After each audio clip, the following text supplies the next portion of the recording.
E se o Bitcoin estiver prestes a subir justamente antes de cair? Parece contraditório, mas olha para isto. O Bitcoin está há semanas preso numa zona extremamente apertada. Enquanto isso, existe liquidez acumulada acima dos 68 mil dólares. E aqui está a parte interessante. Se o mercado repetir algum dos padrões que vimos anteriormente, o Bitcoin pode primeiro disparar para cima, apanhar toda essa liquidez e só depois começar a verdadeira queda. Ou seja, podemos estar muito mais perto de uma subida explosiva do que parece. Mas se essa subida acontecer, pode ser precisamente aquilo que prepara o próximo movimento para baixo. E neste vídeo vou mostrar-te gráficos, ciclos e indicadores que me fazem considerar este cenário. Neste momento o Bitcoin está numa situação bastante curiosa. Temos o preço a andar praticamente de lado nas últimas semanas. Por baixo temos liquidez, por cima temos liquidez. E o preço continua ali no meio. É como se estivéssemos a comprimir uma mola. Quanto mais tempo esta compressão continuar, mais interessante pode ser o movimento quando finalmente quebrar. E normalmente quando existe liquidez acumulada dos dois lados, o mercado não precisa de escolher diretamente uma direção. Pode primeiro limpar um dos lados e depois usar esse movimento para ganhar força na direção contrária. E é aqui que começa a minha tese. Imagina o seguinte. Neste momento muita gente está a olhar para os 68 mil e 70 mil dólares. Alguns estão à espera que o Bitcoin chegue lá para vender. Outros estão a preparar posições de short. Outros simplesmente acreditam que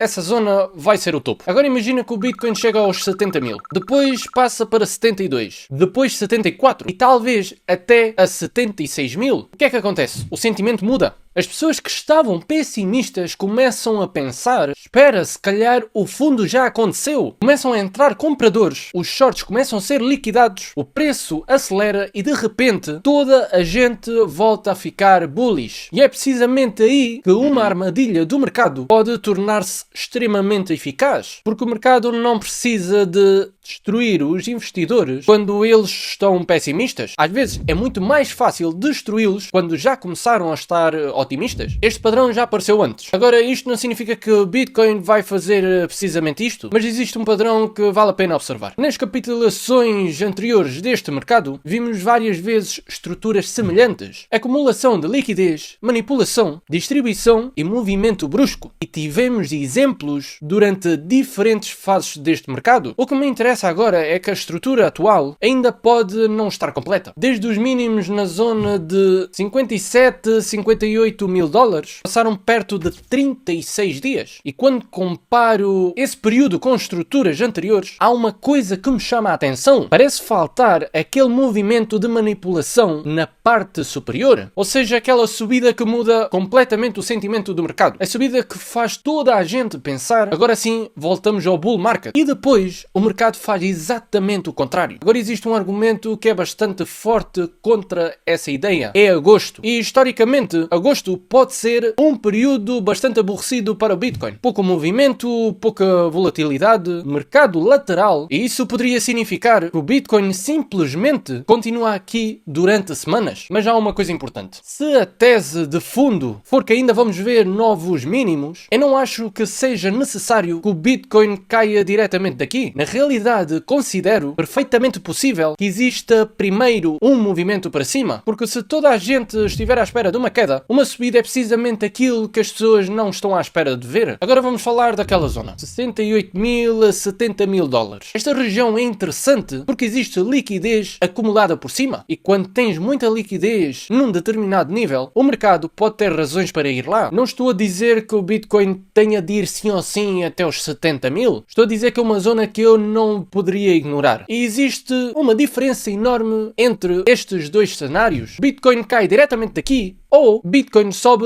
primeiro aos 70 mil, limpa essa liquidez e só depois começa a cair. A estrutura final seria completamente diferente. Por isso, para mim, este é um dos níveis que vale a pena acompanhar. Agora vamos afastar-nos um bocado do gráfico diário, porque o Bitcoin tem uma característica que torna este mercado particularmente interessante. Os ciclos. Se compararmos o comportamento atual dos ciclos anteriores, existe uma janela temporal que começa a chamar a atenção. O cenário apresentado no estudo original aponta para uma possível possível zona de mínimos perto do final de outubro de 2026. Mas atenção a uma coisa, isto não significa que o Bitcoin vai fazer bottom no dia X de outubro. Os mercados não funcionam assim, é uma janela, uma zona temporal em que vários fatores podem começar a convergir e, segundo esta leitura, ainda poderíamos ter algumas semanas de movimentos antes de chegar a essa zona. Agora pensa na sequência. Bitcoin está lateral, as pessoas ficam cansadas, ninguém acredita que vai acontecer alguma coisa e de repente, boom, Bitcoin rompe a resistência, 70 mil, 72 mil, talvez mais. As redes sociais explodem, começam os vídeos, Bitcoin voltou, novo bull market, estamos a caminho dos 100 mil, as pessoas que estavam de fora começam a comprar e depois o mercado começa a inverter, primeiro devagar, depois mais rápido, e quando as pessoas começam a perceber o que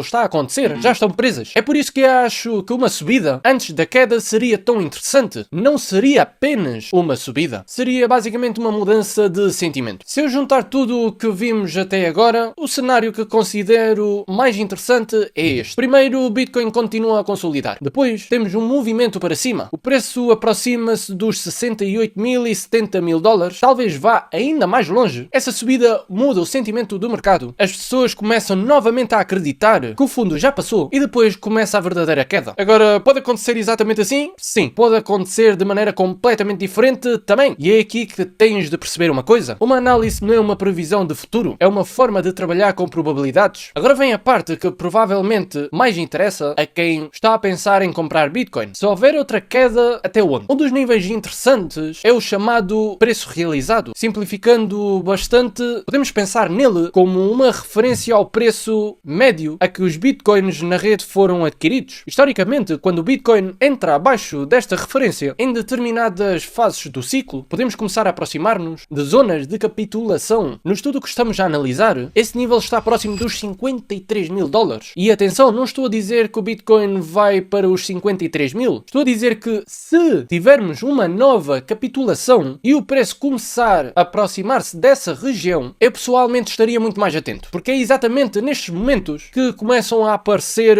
oportunidades de longo prazo. E aqui está o erro que muita gente comete. Querem comprar exatamente no fundo. Querem acertar no último dólar. O problema, ninguém sabe onde está o último dólar. Por isso, se o mercado entrar realmente numa queda forte, faz muito mais sentido em fazer entradas faseadas do que tentar adivinhar o mínimo absoluto. Caiu uma parte, caiu mais outra, caiu ainda mais outra. Porque se estiveres à espera do preço perfeito, podes acabar simplesmente a ver o mercado recuperar sem teres comprado nada. E existe outra regra que considero ainda mais importante. Nunca coloques dinheiro que não podes perder, especialmente em ativos tão voláteis como o Bitcoin. Esta é provavelmente a parte mais importante da minha análise. Porque eu posso estar errado. E se estiver, não há problema. O problema seria estar errado se continuar a insistir na mesma tese só porque quer ter razão. Se o Bitcoin fizer determinados movimentos que invalidem esta estrutura, a minha opinião tem de mudar. E é assim que se deve analisar o mercado. Não se deve analisar, eu acho que vai acontecer isto. Mas sim, eu acho que este é o cenário mais provável. Se acontecer X, continuo. Se acontecer Y, mudo de cenário. Isso é completamente diferente de apostar. Mas quero terminar com uma coisa muito mais importante do que saber se o Bitcoin vai aos 70 mil, 60 mil ou 50 mil dólares. Não precisas de prever o mercado. Precisas de estar preparado. Porque ninguém sabe exatamente o que vai acontecer amanhã. Se disseres Bitcoin vai subir e cair, vais errar. Se disseres Bitcoin vai cair e subir, também erraste. Mas se tiveres cenários, se souberes quanto estás disposto a arriscar, se tiveres liquidez e se conseguires controlar as emoções, a conversa muda completamente. Porque no mercado financeiro, ganhar uma vez não significa nada. O objetivo é continuar o jogo durante anos. E é por isso que eu quis construir este canal. Não é para te dizer compra isto ou aquilo. Quero mostrar-te como pensar sobre investimentos, sobre dinheiro, Bitcoin, risco e construção de património. Porque no final do dia, o teu maior ativo não é Bitcoin, não é uma ação, não é um ETF. É a tua capacidade de tomar decisões com o teu dinheiro.